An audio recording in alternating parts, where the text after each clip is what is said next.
Let's go live now to the Deputy Liberal Leader Sussan Ley, who joins us this Sunday from Albury.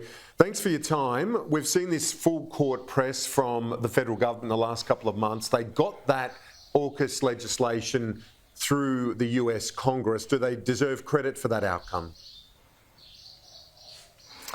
It's terrific that that's happened, Kieran, and remember AUKUS, delivered by the coalition, demands total national, industrial and economic contribution from ourselves. It's a massively important trilateral partnership, and there's much work to do in Australia. So we're delighted that it's gone through the US Congress. President Biden will shortly, I understand, sign it into law.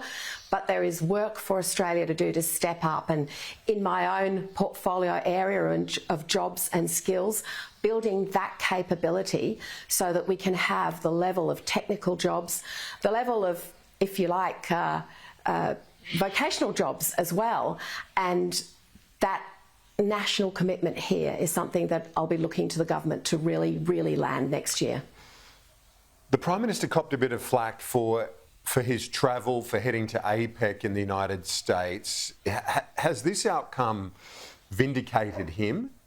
Because obviously on that meeting and various other occasions, he was able to prosecute Australia's case on this. Well, I think we built the partnership when we were in government, quite frankly, Kieran, and one of the things he didn't do on the sidelines of that meeting was condemn President Xi for the sonar attack on our Navy divers. So much of this was set in train. We built AUKUS as a coalition. We gave it to the existing government, obviously, when they took over. They've got to work incredibly hard to deliver it. The US is clearly doing their part as well.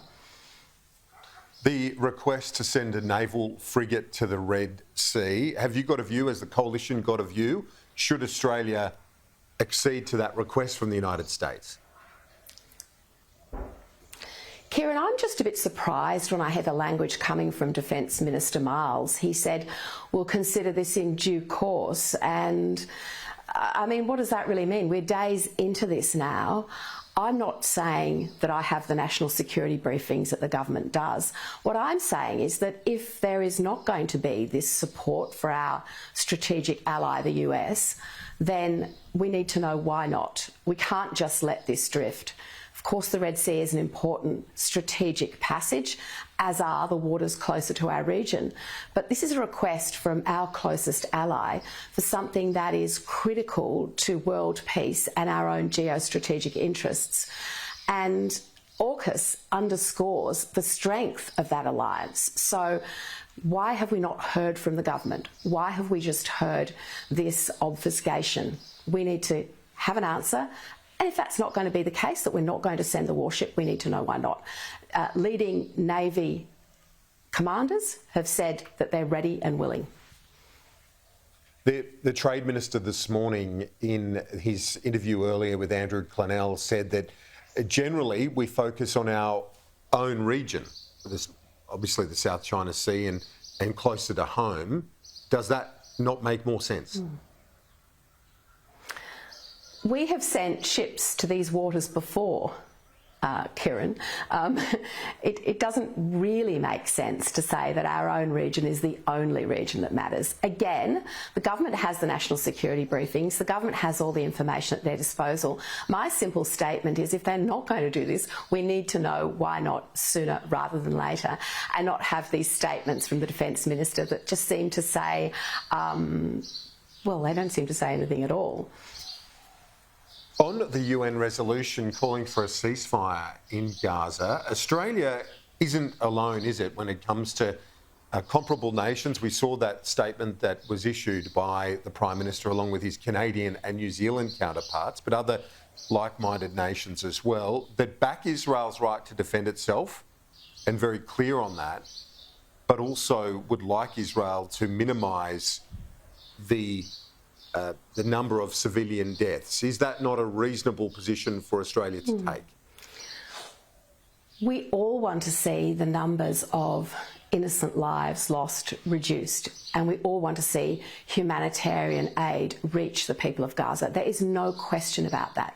The issue, of course, with this resolution was twofold, Kieran. One was that we departed from the position of our allies, the US and the UK, one who voted against and one who abstained. We voted for it. Now, that's unfortunate because the resolution did not condemn Hamas. And all that we want to see is the hostages released. Everyone wants to see the conflict come to an end. But it is a bipartisan position, it certainly should be, that dismantling the terror infrastructure of Hamas needs to happen. Without that, we won't see enduring peace in the region. There's also the implications for nations in our region, countries like Indonesia, which has its own view when it comes to the Middle East conflict. Does Australia need to factor that in when responding ourselves, the impact on strategically important countries like the largest Muslim nation in the world just to our north? Australia needs to stand up for what is right, and Australia needs to appreciate, as I thought the bilateral motion that went through the Parliament did, Kieran, that unless you dismantle Hamas, it will continue to use innocent people as human shields. And remember, we have hostages who could be released and are still being held captive. And of course, we all want that, as I said, humanitarian aid, and we all see this through the prism of humanity. But surely people can understand that Hamas has no humanity when it comes to innocent lives, given the savage attack that they made without warning on October the 7th and the implications that that has had for the state of Israel.